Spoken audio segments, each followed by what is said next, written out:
Et donc le deuxième intervenant ce matin, c'est Alexandre Nussbaumer.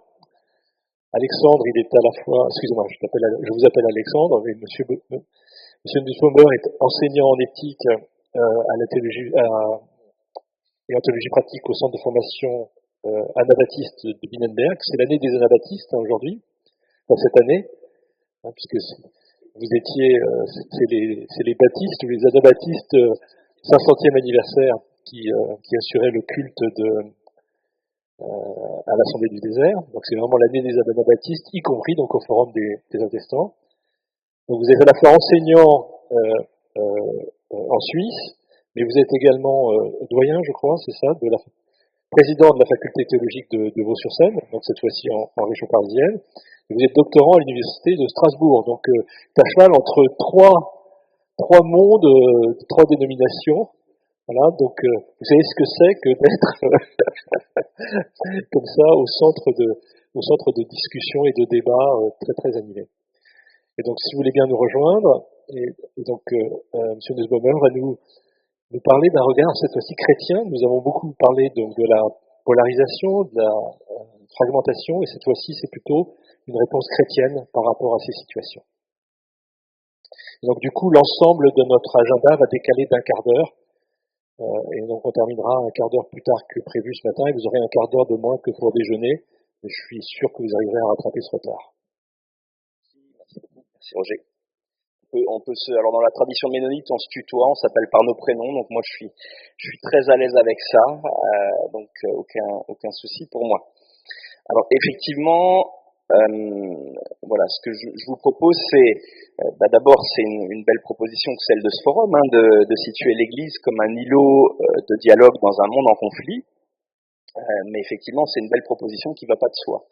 Alors, j'essaie de vous proposer quelques ressources, issues de la foi chrétienne, dans une perspective qui est la mienne, plutôt une perspective anabaptiste, mais vous verrez qu'elle a probablement des échos avec vos perspectives. Alors, je commence simplement par peut-être reprendre un petit peu là où Christelle nous a laissé, mais avec cette fois-ci une approche un peu plus basée sur des philosophes et des théologiens et un peu moins de sociologues. Mais c'est vrai que un théologien que j'affectionne, il s'appelle Stanley Hauerwas, un théologien méthodiste, mais qui a été gagné par le pacifisme. Dans son ouvrage de référence en 1984, disait que nous vivons dans un monde fragmenté et violent. Alors c'est une proposition qui date de 84.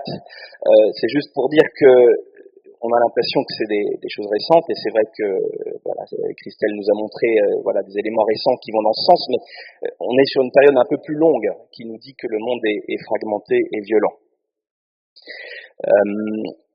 Jean-François Lyotard, dans un ouvrage de 1979, La Constitution postmoderne, soutenait que finalement, jusqu'à présent, on avait vécu une modernité qui reposait sur des grands récits, des méta-récits qui étaient structurants, qui donnaient un sens unifié et totalisant à l'histoire, à la société.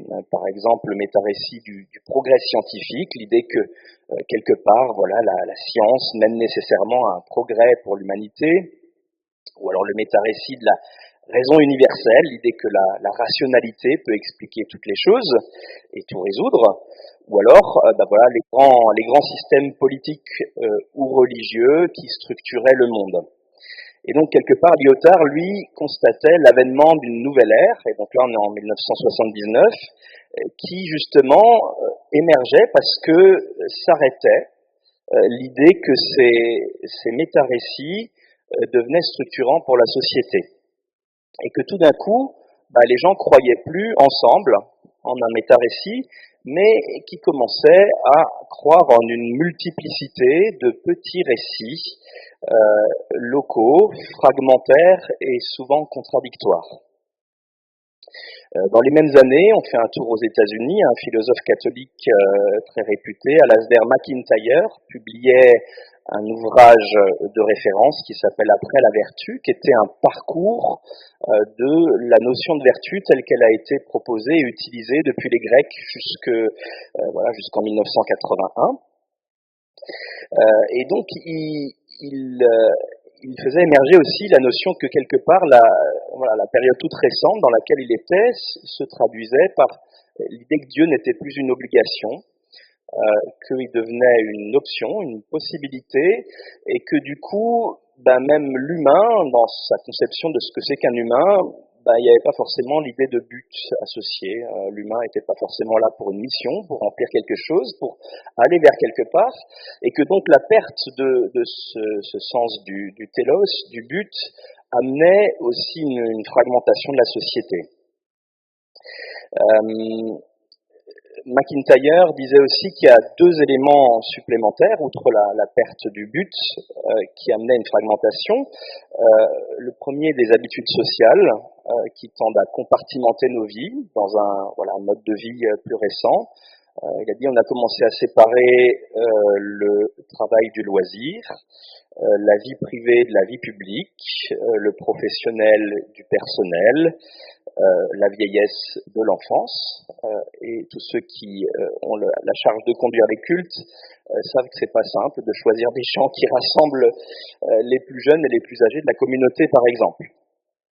Donc voilà, des habitudes sociales fragmentaires, et puis également des habitudes quelque part philosophiques avec l'émergence d'une forme d'atomisation des tâches, le morcellement des tâches, d'une tâche complexe en tâche de base. Chacun devenant l'expert finalement d'une toute petite partie de la tâche et perdant de vue la globalité. Donc voilà des éléments à nouveau pour expliquer un morcellement. À cette même époque, le théologien que j'ai déjà cité, Stanley Hauerwas, un théologien méthodiste nord-américain très connu aux États-Unis, il a aussi été invité 2 fois en France à la Cato pour des conférences, dont une fois en 2022. Lui faisait émerger finalement l'idée que cette modernité, cette température sociale qui était en train d'émerger, en fait se caractérisait par le fait que elle avait pour une contradiction de base, c'est-à-dire que elle faisait émerger un individu qui croyait en une forme d'autodétermination, c'est-à-dire un individu capable pour lui de se définir comme ayant choisi son histoire, tout en revendiquant le fait qu'il n'appartenait à aucune histoire préexistante, c'est-à-dire un individu qui choisit une histoire au moment où il n'a encore aucune histoire. Alors c'est peut-être un peu compliqué à comprendre, mais voilà comment il interpellait son auditoire, et je vais vous montrer que c'est quelque chose qui nous influence plus que ce que nous croyons. Alors il demandait à son auditoire, est-ce que vous pensez que vous devez être tenu responsable de choses sur lesquelles vous n'avez aucune prise? Qu'est-ce que vous en pensez? Est-ce que vous êtes responsable de quelque chose sur lequel vous n'avez aucune prise? Non, voilà, vous êtes des modernes. Il disait, en fait, ça naît du fait que vous pensez que quelque part, vous avez une prise sur tout, et que c'est à partir de votre autodétermination que vous devez rendre compte, ou que le monde devrait être ordonné. Je prends un exemple tout simple, j'ai convenu avec Roger que je serais là à l'heure, donc je suis responsable d'être là à l'heure. Il se trouve que j'habite à Mulhouse, donc il fallait qu'il y ait un réveil qui sonne un peu tôt, et il fallait qu'il y ait un train qui fonctionne. Et sur ces deux éléments, j'ai aucune prise. Il aurait bien pu se passer que soit le réveil ne sonne pas, soit le train n'arrive pas.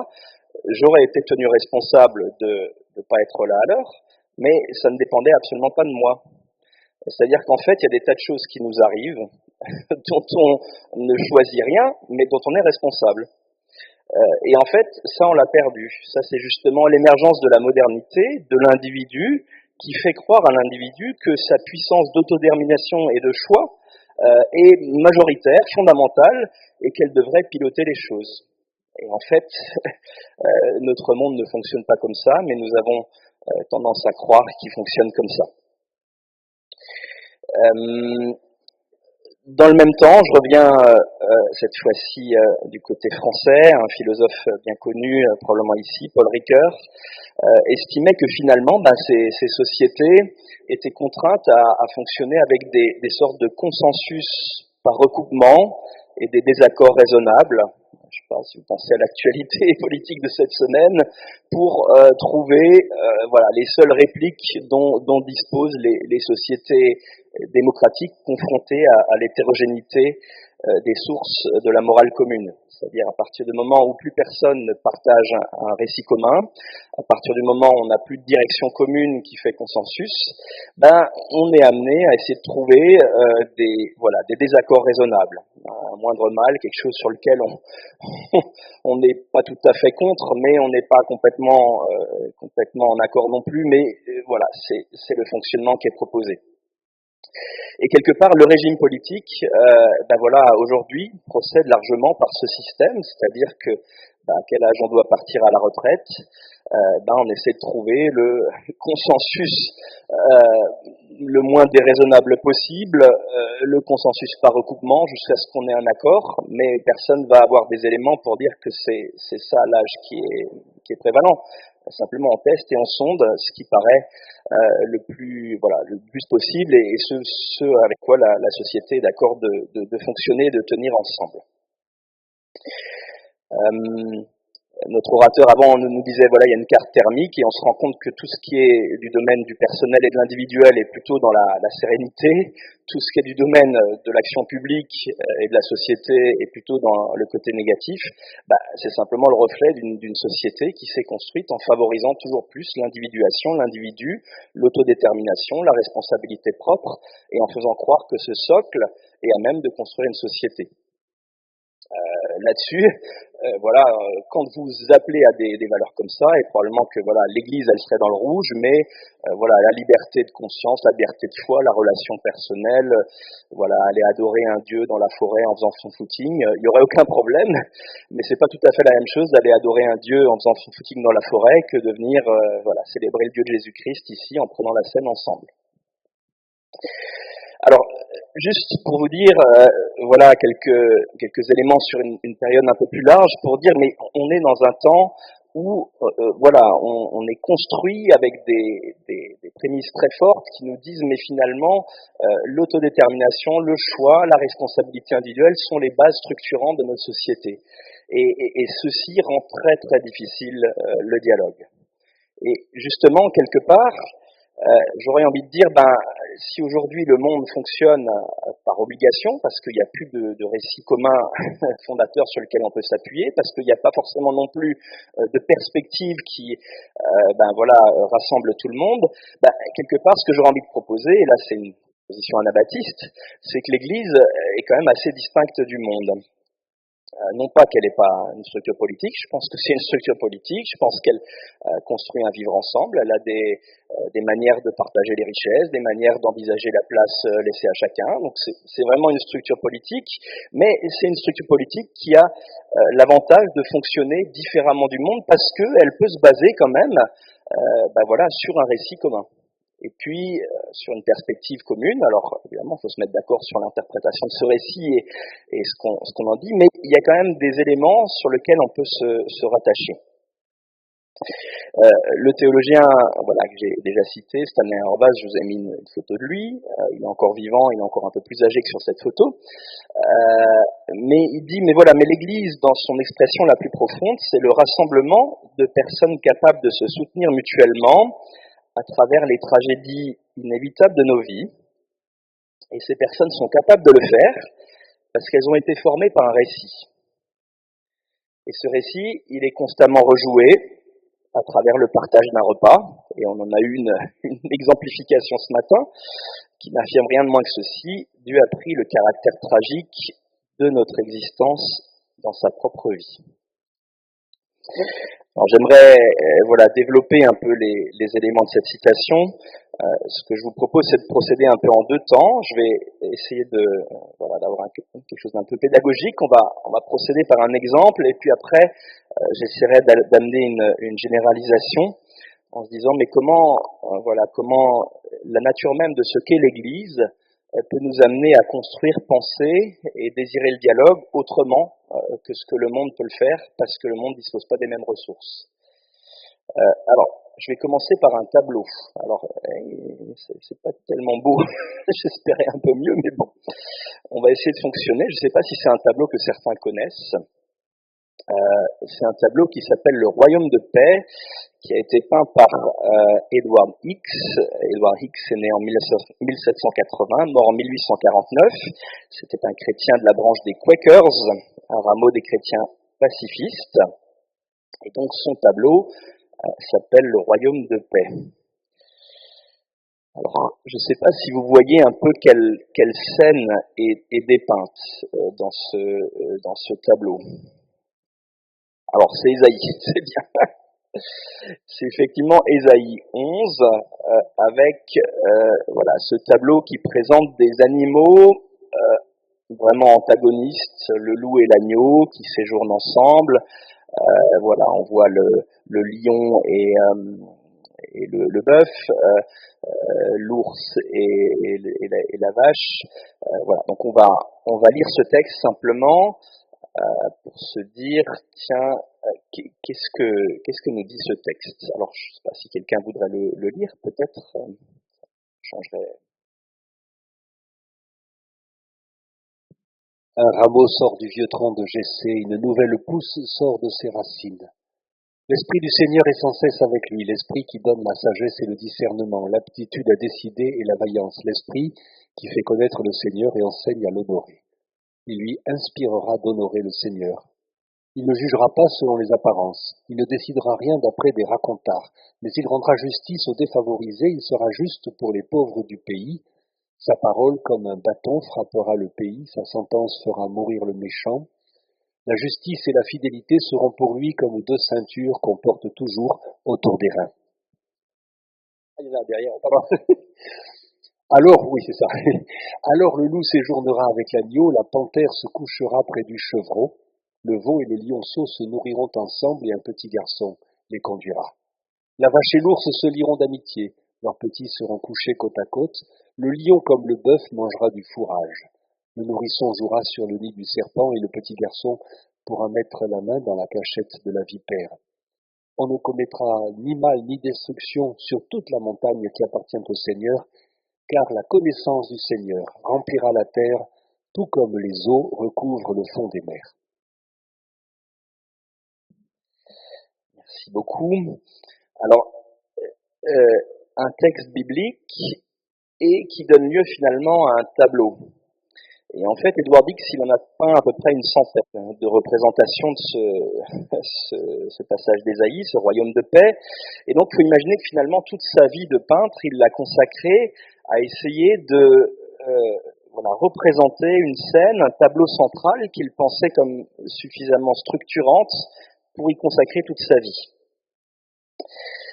Alors, pourquoi est-ce qu'on pourrait donner toute une vie ? Ésaïe nous parle justement d'un loup qui séjourne avec l'agneau. On pourrait aussi rendre ce verbe par immigrer, ou alors chercher l'hospitalité. Un loup qui immigre, qui cherche hospitalité auprès de l'agneau. C'est peut-être une métaphore intéressante pour imaginer le dialogue, se dire tiens, un loup qui cherche l'hospitalité auprès de l'agneau. Et donc plusieurs exégètes pensent que ces animaux que Ésaïe présente pourraient désigner entre autres les puissances qui environnent Israël. Israël est un petit peuple à l'époque, il se construit en étant un peuple petit. D'ailleurs Dieu dit même je t'ai choisi parce que tu es un petit peuple. Donc il a une position qui est minoritaire et il est environné de puissances importantes.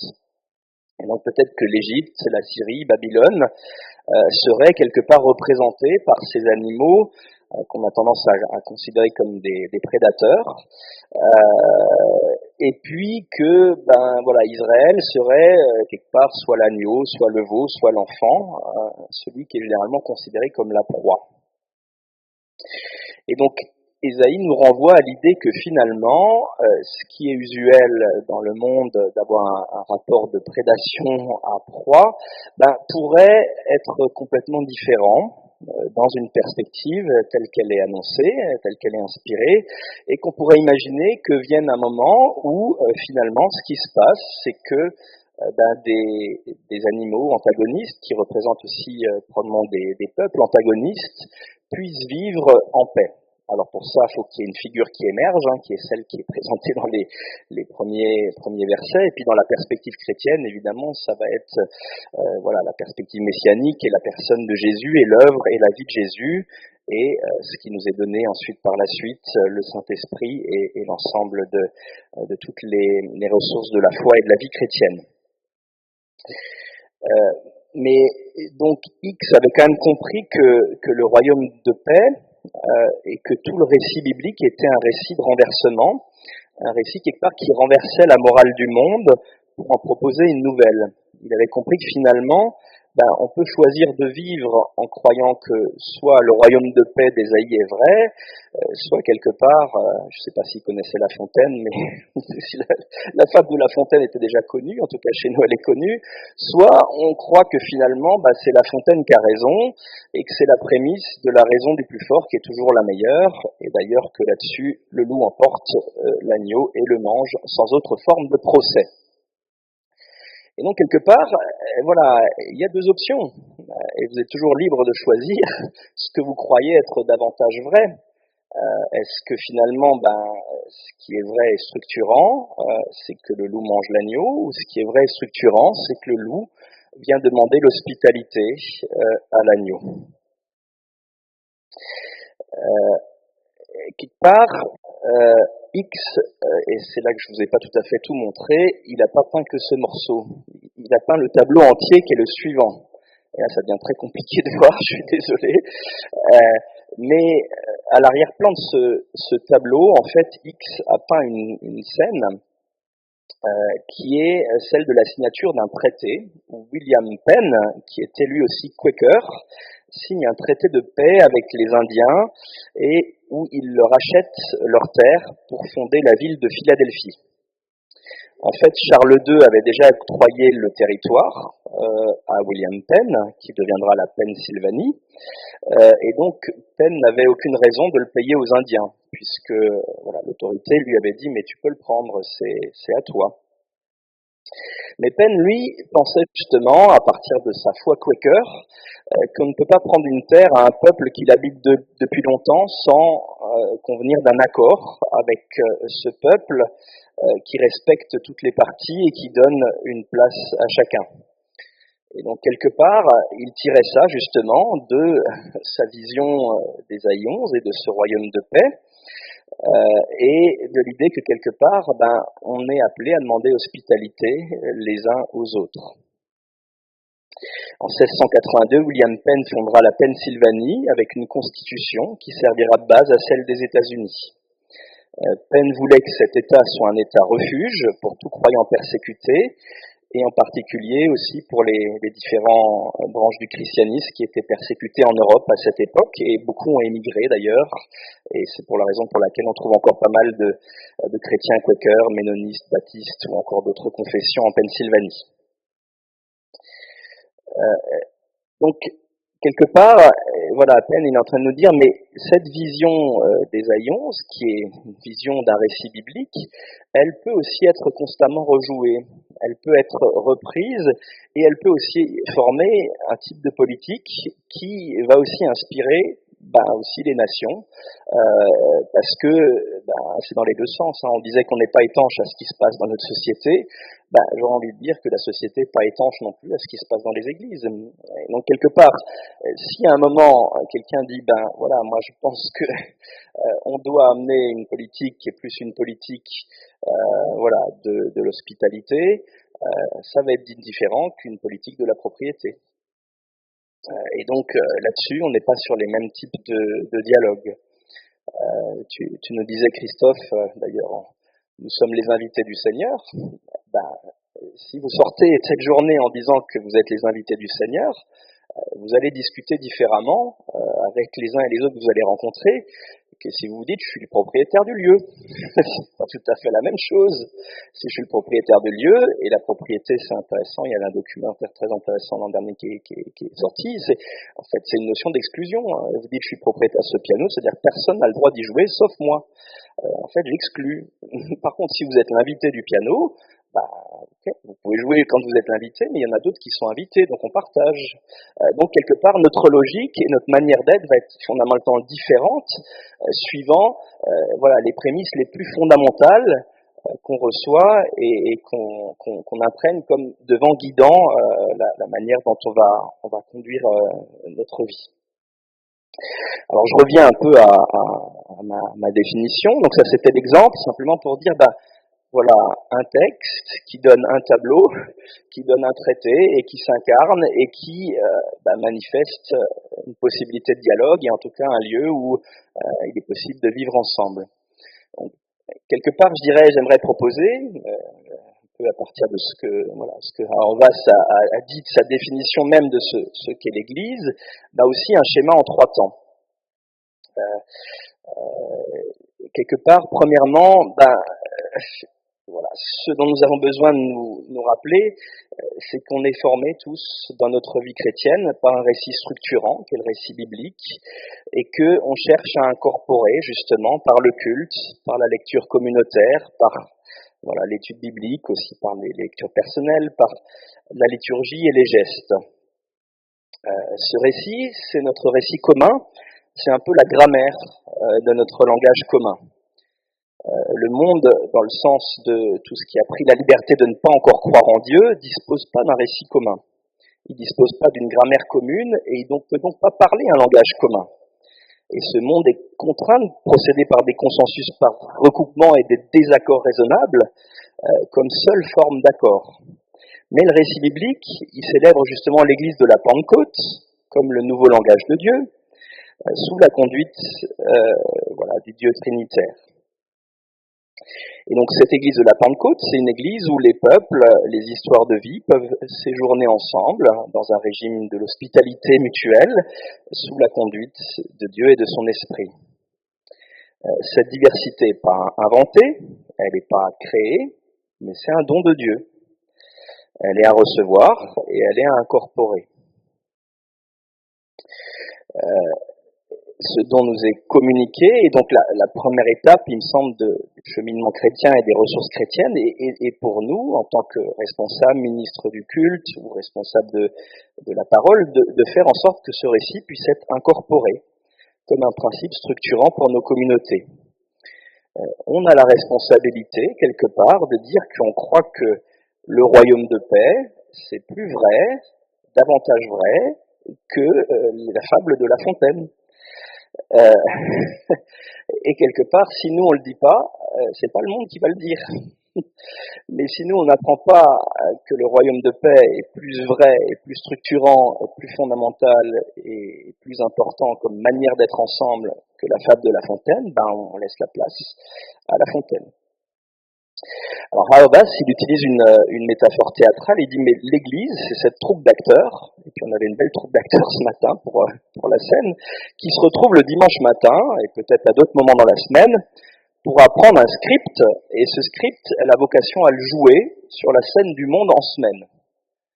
Voilà, donc c'est un peu complexe au niveau de tout l'arbitrage, mais simplement on se retrouve pour apprendre un script, parce que ce script, c'est le récit biblique qui nous le donne, et puis on apprend à le jouer, et on a besoin un peu de s'organiser. Nous sommes les invités du Seigneur, on est un peu balbutiant, c'est pas bien chanté, voilà. Mais nous sommes les invités du Seigneur, on va le jouer pendant la semaine. Et si on le joue, quelque chose va se passer. Je crois qu'il faut que j'avance, c'est ça. je vais terminer bientôt. Donc, quelle heure il est? J'ai encore. Écoutez, c'est bien. Alors, le script biblique incorporé fait son œuvre dans la communauté, qui apprend à le jouer. On est capable de le faire parce qu'on est formé par un récit, constamment rejoué au travers d'un repas. On apprend en communauté les gestes appropriés au langage biblique. Le texte biblique, quelque part, va nous dire que c'est pas approprié d'adorer Dieu et de laisser quelqu'un à demi-mort au bord de la route. C'est où qu'on apprend ça? Ouais, c'est la parabole du bon samaritain. Voilà, on apprend aussi que c'est pas approprié de célébrer un Dieu qui pardonne si nous-mêmes on retient notre pardon. Ça, on l'apprend où, par exemple? La prière du Notre Père, par exemple. On apprend des tas de choses, c'est-à-dire on apprend au travers de ce script les comportements, les gestes qui sont adéquats Le baptême, la scène, plus largement l'ensemble du culte, sont des mises en œuvre de l'Évangile, des répétitions générales par des acteurs balbutiants, amateurs, qui cherchent à remettre en acte l'Évangile. Je me souviens d'un ouvrage d'Antoine Nuis qui m'avait marqué, qui s'appelle Le sens du culte. Et Antoine Nuis, il disait, il cherchait à montrer comment chaque moment de la vie du culte est en lien avec des moments de notre vie, et puis chaque moment de l'année liturgique est en lien avec notre manière d'être. Et l'un et l'autre façonnent nos comportements et notre manière d'être dans le monde. Je vous donne un autre exemple. J'étais pasteur de deux communautés très différentes. Une était globalement très contente pour chaque chose que je faisais, et une était très critique pour chaque chose que je faisais. Bon, j'avais l'impression de ne pas avoir tellement changé entre les deux communautés. Et donc je me suis dit, comment tu fais avec ça? Écoute, il faut entendre les critiques, hein. C'est important de les accueillir, de laisser de la place. J'ai dit peut-être que si je les accueille, j'en tiens compte, je m'ajuste, ça va cesser, quoi. En fait, ça continue, et puis ça commence à devenir long. À un moment, vous dites, franchement, c'est pas simple cette affaire, quoi. Et puis, un jour, à la fin du culte, je vois un frère camerounais, et puis le culte était déjà fini, voilà, la bénédiction, l'envoi final fait, et puis lui, il reste recueilli, et puis tout le monde se salue déjà, puis il est recueilli dans le banc. Alors j'attends un peu, puis une fois qu'il me montre qu'il est disponible, je vais le trouver, je lui dis, mais tu faisais quoi là, en fait? Il dit, tu vois, moi je rends grâce, parce que dans mon église au Cameroun, on m'a appris à chaque fois à la fin du culte à rendre grâce. Et donc je prends quelques minutes quand le culte est fini pour rendre grâce pour le culte qu'on vient de vivre. Et puis moi j'ai eu le déclic, j'ai dit, mais en fait, l'église dont je suis pasteur, la question c'est pas tellement de comment moi je fais, puis est-ce que je dois m'ajuster, c'est qu'il faut qu'on apprenne ensemble à rendre grâce. Simplement, on l'a pas assez appris dans notre vie d'église jusqu'à maintenant. Et donc j'ai dit, à l'équipe pastorale, j'ai dit, écoutez, il faut je trouve ça très intéressant, on va essayer à la fin du culte de prendre à chacun 2 minutes avant la bénédiction finale pour rendre grâce. Alors on va le faire de manière un peu différente parce que des formes différentes. On peut avoir un chant qui rend grâce, on peut avoir un moment recueilli. Mais je dirais, on a essayé vraiment d'instituer ça en se disant, mais si on l'apprend pas dans le culte, alors on peut pas être formé par ça. Et franchement, ça a changé quand même, je trouve, assez notoirement, en tout cas beaucoup plus que tous les ajustements que moi j'ai pu faire. J'ai dit, mais voilà, simplement, on avait besoin d'apprendre en communauté que la vie chrétienne, c'est aussi rendre grâce, et c'est apprendre à être reconnaissant pour ce qui nous est donné. Et donc, quelque part, si votre communauté, elle râle beaucoup, apprenez ensemble le contentement biblique dans le culte. Si vous trouvez que dans votre communauté, c'est rancunier, ça pardonne pas, mettez en œuvre les gestes du pardon dans le culte. Et la liste est longue, c'est-à-dire que on est là pour apprendre les gestes qui sont structurants pour toute notre vie et qui vont être mis en œuvre ensuite dans la semaine. Donc, voilà, première étape, le script biblique. Deuxièmement, la mise en acte de tout ça. Et puis, troisième étape, c'est quand même la dynamique externe, c'est le témoignage et le rayonnement dans la cité. Harvard dit, Dieu a pris le caractère tragique de notre existence dans sa propre vie. Ça, c'est un témoignage que nous rendons à Dieu. Donc ensemble, cette troupe d'amateurs qui apprend le script, qui essaye de le répéter, qui essaie de trouver comment y faire écho, à la fin, elle va dans le monde. Et comme j'ai dit, si chacun de nous sort ce soir et va dans son environnement en disant qu'on est les invités, c'est intéressant. S'il y a quelqu'un avec qui vous êtes en conflit, alors dans l'église ou ailleurs, et que vous lui dites, mais écoute, je pense qu'en fait tous les deux on est les invités, qu'est-ce que tu penses? Comment ça devrait moduler notre manière d'être? Là, on donne une piste, plutôt que d'essayer de dire moi j'ai tel droit, toi t'as tel devoir. De rentrer dans une logique droit-devoir, c'est très différent que d'entrer dans la logique du don et de l'invitation et de l'hospitalité. Donc la fragmentation de notre monde amène une fragmentation de l'Église, mais la circulation se fait aussi dans l'autre sens.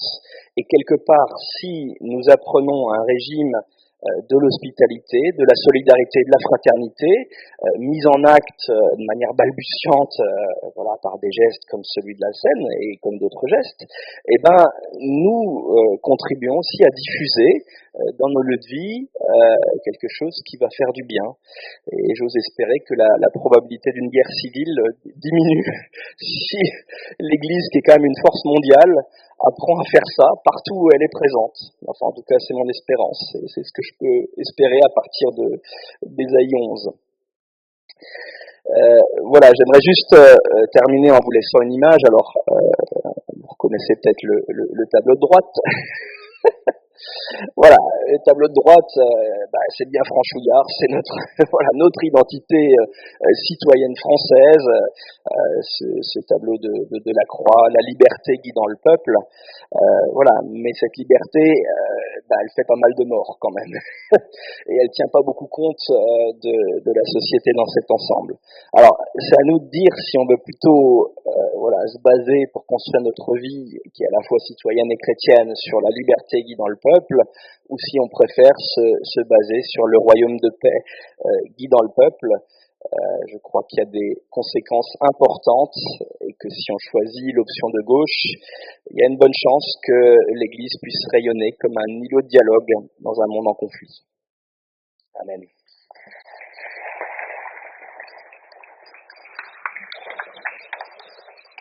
Bien entendu, quand tu disais option de gauche, c'est uniquement par hasard que... Oui, on aurait pu le mettre au centre ou à droite. Voilà. C'est un peu moins sur les extrêmes. Voilà. Désolé. Merci beaucoup, Alexandre, pour ton intervention. Alors, comme tout à l'heure, on va reprendre quelques questions. Oui.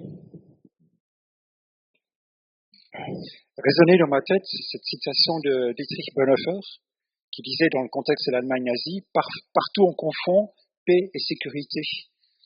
Est-ce qu'on peut faire un parallèle avec nos communautés où on préfère un cocooning consensuel, doux et gentil en évitant les conflits, plutôt à un dialogue ouvert, franc, mais où parfois ça pique?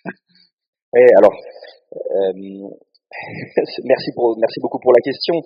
Je dirais pour moi la paix est pas ni l'absence de conflit ni la fuite du conflit. Parfois on confond, effectivement, parfois on confond le fait de tout mettre sous le tapis en se disant on a la paix parce que dès qu'il y a une critique on la coupe, on lui coupe l'herbe sous le pied. Donc effectivement ça peut pas être une situation favorable.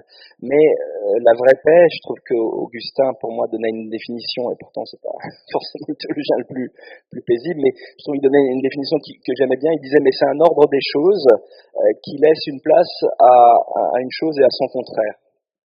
C'est-à-dire la paix, c'est pour moi quelque part quelque chose qui est quand même assez en lien avec ce régime de l'hospitalité. C'est la possibilité pour chacun de dire tu as une place.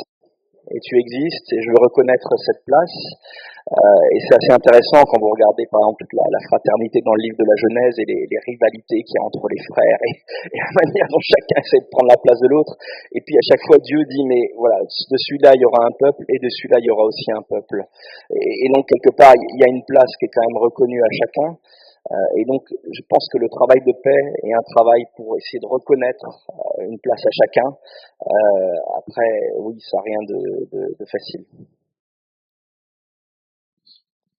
Merci. Alors, la notion d'hospitalité a été soulignée quand même 2 fois, déjà chez le premier intervenant, puis la vôtre. Alors, si on considère que hospitalité, ça veut dire littéralement amour de l'étranger, donc l'hospitalier, c'est l'ami de l'étranger, et qu'on considère aussi que la paix, c'est pas l'éloignement de ce qui nous dérange, parce que si on accueille l'étranger, forcément, il va nous déranger un peu. Mais si on considère que la paix, donc, c'est l'établissement de ce qui est bon. Donc, comment prétendre vouloir faire coexister des idées qui feraient de l'étranger un bouc émissaire?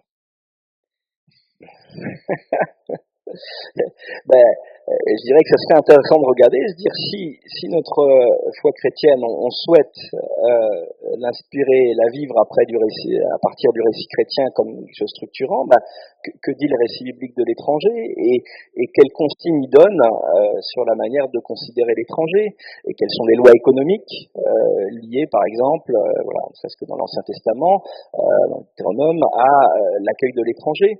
Et on va se rendre compte que effectivement, il me semble, alors après on peut avoir des interprétations différentes du texte, c'est sûr, mais il me semble quand même que la proposition globale du texte biblique est celle d'aller vers une forme d'hospitalité et de considération. Je dirais même à Israël, la motivation est de dire mais toi tu accueilleras l'étranger parce que tu as été toi-même étranger. Et je pense que dans cette histoire d'Ésaïe où on voit des peuples, ça nous renvoie aussi à toute l'histoire dont on est au bénéfice. Et je dirais Jésus naît quand même dans un contexte où il y a des migrations, où il y a des recensements, où lui-même doit fuir en Égypte, où il est accueilli en Égypte, où il revient en France. Donc c'est quand même l'histoire de la vie d'un migrant qui a été accueilli. Donc voilà, alors sans avoir de coloration politique autre que celle du texte biblique et sans vouloir se référer à des cours en politique, il me semble qu'on peut trouver dans le texte en soi des invitations à une forme de justice économique et sociale qui serait bon que l'Église cherche à traduire. Alors, juste en relisant le texte d'Ésaïe, il y a un détail qui m'a sauté à la figure, c'est quand même que le lion, il se met à manger du fourrage. Ça veut quand même dire qu'il y a la conversion du lion carnivore en lion herbivore. Et du coup, je me dis, est-ce que la paix est possible, et c'est vrai aussi pour l'hospitalité, sans conversion? Alors, il y a des réponses différentes. Je vais vous donner la mienne qui est aussi forgée au cœur de ma tradition. L'Anabaptiste, quand il naît au XVIe siècle, on en célèbre les 500 ans, disait qu'on ne peut pas attendre la même chose de quelqu'un qui, quelque part, a décidé de dédier sa vie à Jésus-Christ et désire se fonder sur Jésus-Christ, de quelqu'un qui ne l'a pas fait. Et donc, eux, ils disaient que la paix du Christ est différente de simplement la paix comme cohabitation, moindre désaccord, consensus raisonnable, désaccord raisonnable, voilà. Et donc quelque part, oui, j'aurais envie de dire quelqu'un qui vraiment s'est converti et décide de suivre et de vivre dans la direction que donne Jésus-Christ, est susceptible de porter une paix d'une nature quand même qui me semble différente de celle qu'on peut attendre des autorités publiques dans un pays sécularisé. Donc oui, pour moi c'est différent. Ouais. Je vous remercie pour votre éclairage. Juste une petite remarque. Le mot politique relève de l'humain et je crois qu'il est mieux de dire que l'Église est une structure divine plutôt que politique. Merci. Oui. Je pense qu'elle est voulue par Dieu et incarnée dans notre humanité. Alors après, c'est vrai que le problème, c'est qu'on a une compréhension du mot politique qui est très colorée. Et c'est vrai qu'on derrière politique, on voit manigance politicienne. C'est un peu ça qu'on entend. Moi, je réfère plutôt un peu au sens original du terme. Simplement, la politique, c'est la manière d'animer un peuple et un groupe pour qu'ils vivent ensemble. Je dirais partout, vous avez un groupe qui se réunit, vous avez besoin de règles et de fonctionnement qui disent un peu comment on fait. Et vous avez besoin d'une gestion du pouvoir et vous avez besoin de trouver un accord autour de ça. Donc, il me semble que je vais quand même dire que dans ce sens-là, l'Église est une structure politique, parce qu'elle gère des biens, parce qu'elle gère des personnes, parce qu'elle donne des directions, mais il faut essayer que l'Église soit pas de la manigance politicienne, parce que là, oui, on est dans le travers et le dévers de la politique. Je ne sais pas si ça vous va. Je cite une référence alors ça a été mal traduit en français, ils l'ont traduit Jésus et le politique, un livre de John Howard Yoder qui a été considéré comme John Howard Yoder est un ménonite nord-américain mais qui a aussi vécu en France à une période. Il a été considéré comme un des 5 livres les plus importants du XXe siècle, par un quotidien de grande envergure, un Christianity Today, mais il essaie de montrer qu'en fait alors oui, si Jésus est mis en croix, c'est à la fois parce que pour l'histoire du salut et on a une lecture dont on a le droit de dire ça, mais c'est aussi parce qu'il était porteur d'un programme politique de justice sociale qui embêtait le pouvoir en place, et en particulier les Romains et les Juifs, et que c'est aussi la contestation de son programme politique de justice sociale et de Luc 4, l'année du jubilé et puis la remise des dettes, etc. et le pardon, comme vraiment un mode de vie qui amène sa mise en croix. Donc si vous voulez en savoir plus, un ouvrage que je peux vous recommander. Je vais tricher et je vais dire que j'ai une question qui est double plutôt que dire que j'ai 2 questions. Sachant que la croix et ce récit qu'est notre foi est insupportable pour certaines personnes du monde. Si on parle du bonheur de mort, comme le dit la Bible, comment est-ce que vivre ce récit la semaine au sein du monde peut avoir cet impact positif de réconciliation. Et du coup, la deuxième partie de ma question on le voit dans les pays où les chrétiens sont persécutés. Ces chrétiens sont souvent des gens qui vivent justement ce récit, je vais pas dire le mieux, mais qui vivent très bien ce récit. Et pourtant, on voit que bien qu'au niveau local, il peut y avoir des transformations de vie, au niveau global, ça reste quand même très compliqué d'avoir une vie réconciliée. Oui.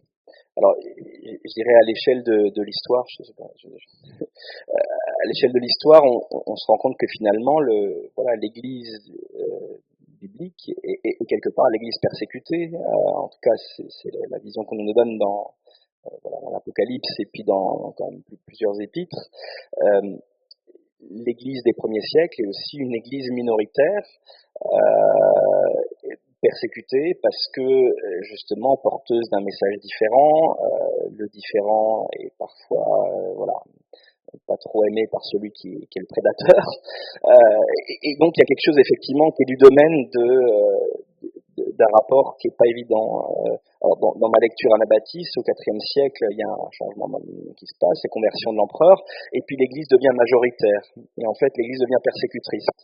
C'est-à-dire qu'à partir du moment où c'est le groupe majoritaire, tout d'un coup on change de truc et on dit maintenant soit vous convertissez, soit on vous coupe la tête. Quoi. Donc, quelque part, voilà. Et en fait, on passe sur une église qui, en devenant majoritaire et persécutrice, a aussi une forme de témoignage beaucoup moins pertinent parce qu'elle mêle des structures.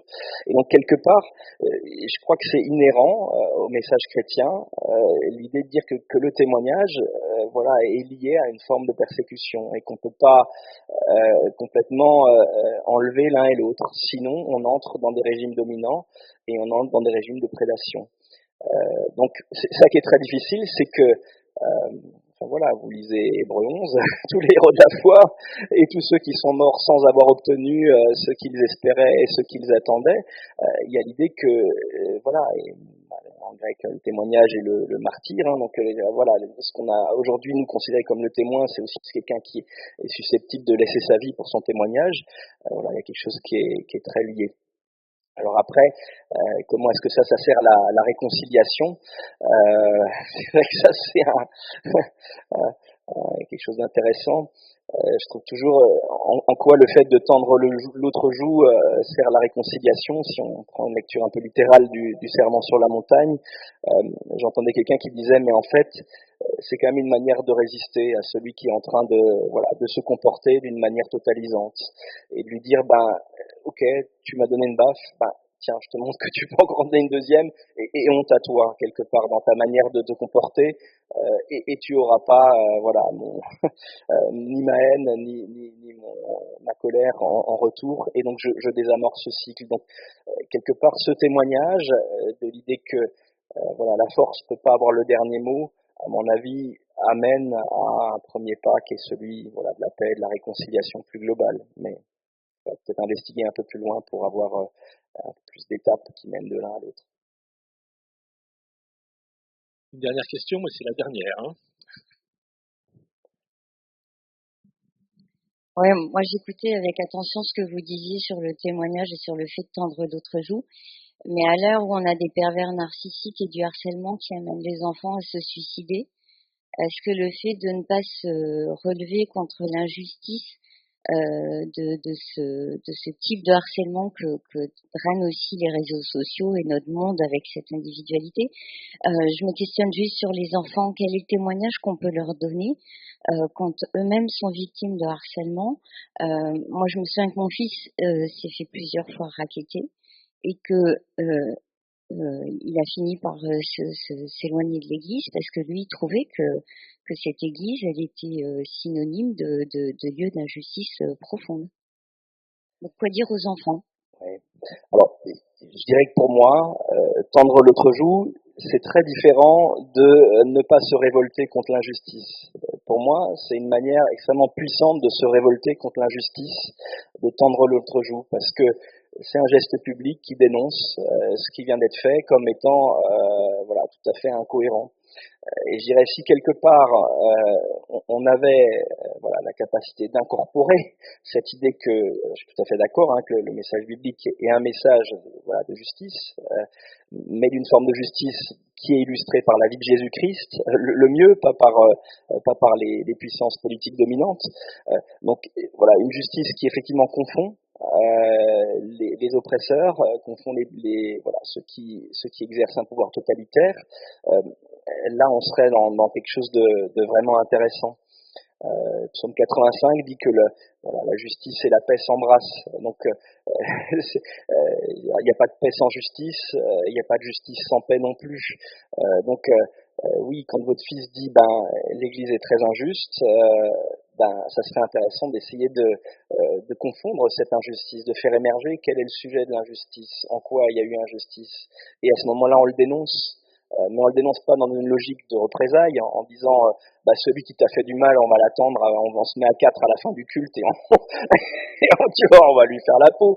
Non, mais on le dénonce et on trouve la manière de faire pour effectivement ne pas laisser cette injustice simplement passer.